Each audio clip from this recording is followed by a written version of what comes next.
Bonjour chers élèves, nous allons commencer une séance de révision des factorisations, mais avant tout nous allons nous présenter.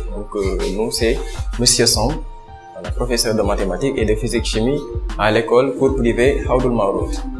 Cours privé Haoudou Maouloud, c'est une école privée qui est à Darou Khoudoss, à quelques mètres de la station de Darou Khoudoss. Voilà. Donc aujourd'hui nous allons parler des factorisations. Nous allons donc faire une résolution de ces factorisations. Voilà. Donc ici on a une expression f de x qui est définie comme étant égale à 2x plus 4 facteur de x moins 2 moins entre parenthèses x moins 3 facteur de x plus 2. Donc nous allons commencer par résoudre d'abord cette factorisation et ensuite on va voir ce qui va se passer avec les autres. D'accord? Donc ici on va reprendre l'expression. On nous donne f de x égale à 2x plus 4 facteur de x moins 2 moins entre parenthèses x moins 3 facteur de x plus 2. Voilà. Notre objectif c'est d'écrire cette expression sans la présence des signes de l'addition et de la soustraction à l'extérieur des parenthèses. D'accord? Donc à la fin de notre résolution, nous aurons tout simplement la présence des facteurs. Donc nous allons procéder par la recherche de facteurs communs. Ici nous avons 2x plus 4 et x moins 2. Mais ce qu'on remarque ici comme facteur, il n'y en a pas ici. Donc, on a deux termes. Au niveau du premier terme, il n'y a pas de facteur qui est également présent ici. Mais on peut s'arranger à avoir un même facteur dans les deux termes. Voilà, donc on va essayer de voir s'il y a possibilité d'effectuer une sous-factorisation. Donc ici on a 2x plus 4, mais dans 2x plus 4, ce 2 et le 4 ont un diviseur commun, et ce diviseur commun c'est 2. Donc je peux factoriser par 2 ici, ce qui va nous donner 2 facteur 2. Mais combien faut-il multiplier par 2 pour avoir 2x? Évidemment c'est x. Ensuite ce signe plus là, je le reconduis. Mais combien faut-il multiplier par 2 pour avoir 4? C'est 2. Voilà. Donc j'ai factorisé, j'ai effectué une factorisation ici par le nombre 2. Ensuite, je réécris l'autre facteur, c'est x moins 2. Ensuite, moins facteur de x moins 3, facteur de x plus 2. Donc je n'ai fait que réécrire ça. À ce niveau maintenant, on voit des facteurs apparents. Là, on a x plus 2 dans le premier terme. Et dans le deuxième terme aussi, on a x plus 2. Donc, on peut prendre ce facteur-là et l'écrire. On va écrire x plus 2. Puisque maintenant, les facteurs sont présentés dans des parenthèses, je vais mettre des crochets. Je mets des crochets. Et là, si je prends x plus 2, on aura 2 facteurs de x moins 2. Je mets 2 facteurs de x moins 2. Donc, j'ai pris les facteurs restants dans le premier terme. Le signe qui vient automatiquement, c'est un signe négatif. Donc, je mets ce signe négatif là, moins. Et ensuite, si je prends le facteur x plus 2, on aura uniquement x moins 3 ici. X moins 3. Voilà. Donc, ce qu'il nous reste à faire, c'est de s'arranger à simplifier cette écriture-là qui est à l'intérieur des crochets. Donc, on aura x plus 2. Et au lieu de mettre des crochets, je vais mettre des parenthèses. Et j'effectue la distributivité ici. Donc je multiplie 2 par x, j'aurai 2x. Ensuite, je multiplie 2 par moins 2, j'aurai moins 4. Ensuite, je supprime cette parenthèse-là. Mais on va faire un petit rappel. Lorsqu'on supprime des parenthèses précédées d'un signe négatif, on supprime la parenthèse en changeant les signes qui sont à l'intérieur. Ici, on a un signe négatif, donc on aura moins x. Et là, on avait un signe négatif, on aura plus donc. Plus 3. Voilà. À ce niveau, je vais mettre x plus 2 parce qu'on va toujours répéter le facteur. Facteur 2. Maintenant, je mets les x ensemble. Ou bien je fais un calcul direct si c'est possible. Voilà. Donc, on peut mettre 2x moins x. Ensuite, moins 4. Plus 3. Donc, ce qui est préférable, c'est d'écrire à partir de la gauche. Donc, je prends le x, le terme qui est accompagné de x que je rencontre en premier, je l'écris, ensuite je cherche l'autre qui vient automatiquement après. Pour les nombres simples également, je fais de même. Donc, ici, le premier nombre simple, c'est moins 4. Je le mets ensuite, on aura plus 3. On met l'égalité, x plus 2, facteur de. Maintenant, 2x moins x, ça fera x. Et là, on aura moins 4 plus 3. Là aussi, on va faire un petit rappel. Donc, on a la somme de deux nombres décimaux de signes contraires. Donc, on va prendre la plus grande valeur absolue, moins la plus petite valeur absolue. Maintenant, le signe du résultat sera le signe du nombre qui a la plus grande valeur absolue. Ici, la plus grande valeur absolue entre ces nombres, c'est 4. Donc, on prend 4 moins 3. 4 moins 3, ça nous donne 1. Voilà. Maintenant, le nombre qui a la plus grande valeur absolue, c'est moins 4. Donc, le signe du résultat sera négatif. On aura ici moins 1. Voilà. Donc, on a effectué une factorisation de l'expression f de x. Il n'y a que des facteurs, il n'y a pas de signe négatif ni de signe positif à l'extérieur des parenthèses. Donc, je peux encadrer mon résultat. Voilà. Donc, on va passer à l'expression suivante. L'expression suivante, c'est g de x égale 16x carré moins 81. Ici, il n'y a pas la présence de parenthèse. Mais ce qu'on remarque, c'est qu'il n'y a que deux termes. Et s'il n'y a pas la présence des parenthèses, on doit penser automatiquement aux identités remarquables. Mais on a trois identités remarquables qu'on rappelle. D'ailleurs, on a cette identité remarquable-là, dont la forme développée c'est a carré plus 2ab plus b au carré. L'autre c'est a carré moins 2ab plus b au carré. Et le dernier c'est a carré moins b carré. Donc ça c'est des expressions développées. Mais leur expression factorisée, ici on aura a plus b le tout au carré. Là on aura a moins b le tout au carré. Mais ici on aura a moins b facteur de a plus b. Ou bien a plus b facteur de a moins b comme la multiplication elle est commutative. Voilà. Donc comme on a deux termes uniquement, il n'est pas possible d'avoir cette expression. Il n'est pas non plus possible d'avoir cette expression parce que là, on a trois termes. Alors que dans notre expression, on n'a que deux termes.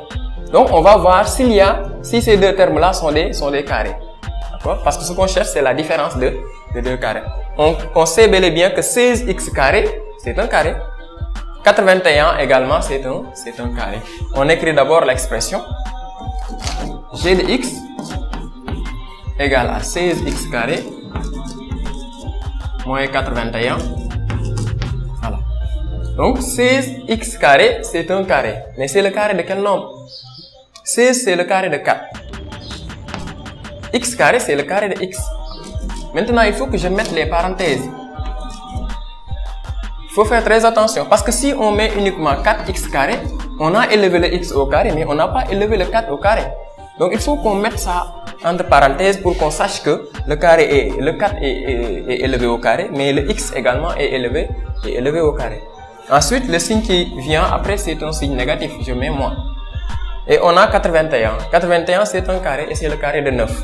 Donc, je peux mettre 9 au carré. Donc, j'ai la forme a carré moins b carré, la différence de 2 carrés. Maintenant, ici, notre a, c'est quoi? C'est 4x. Et notre b, c'est 9. Donc, si j'applique la formule, je mets a moins b, c'est-à-dire 4x moins 9, facteur de a plus b, c'est-à-dire 4x plus 9. Et c'est gagné. D'accord? Donc, ici, on a notre expression factorisée de g de x. Voilà. Nous avons notre expression factorisée de g de x. Bon, on va passer maintenant à l'expression suivante. L'expression suivante, c'est 1 moins x facteur de 3x plus 7 plus maintenant x moins 1 facteur de x plus 3. Écrivons d'abord l'expression et on va voir. Voilà, donc h de x égale 1 moins x facteur de 3x plus 7. Ensuite, plus facteur de x moins 1. Facteur de x plus x plus 3. Voilà. Donc, ici, nous avons une expression constituée de deux termes. Ça, c'est un terme. Ça aussi, c'est un terme. Et chaque terme est composé par deux facteurs. Donc, parmi les facteurs, on va voir s'il y a des facteurs qui sont semblables. Ici, on a 1 moins x. Mais ici, on n'a pas 1 moins x. Là, on a 3x plus 7. Là également, on n'a pas de 3x plus 7. Donc, a priori, on n'a pas de facteur commun ici. Maintenant, on va voir s'il y a des identités remarquables, mais il est évident qu'ici, on n'a pas d'identité remarquable. Est-ce qu'il y a possibilité d'effectuer une sous-factorisation? Parmi les termes qu'on a dans les facteurs, on n'a pas de diviseur commun à part 1. Donc, on ne peut pas factoriser par un facteur ici, par un autre facteur. Mais le constat qu'on peut faire, c'est que ici on a 1 moins x, mais ici on a x moins 1. Quel est le rapport qui lie ces deux facteurs? Regardons bien, on va faire la somme de ces facteurs dans notre brouillon. On a 1 moins x, maintenant plus x moins 1. Mais on constate que le moins x et ce plus x se simplifient. Le 1 et ce moins 1 se simplifient, donc on aura 0. Ce qui fait donc que 1 moins x et x moins 1 sont des opposés. Et si deux nombres sont des opposés, ils ne sont différents que par le signe. N'est-ce pas? Ce qui fait donc que quand on a 1 moins x, c'est égal à moins entre parenthèses x moins 1. Je vous rappelle que A et B sont des opposés.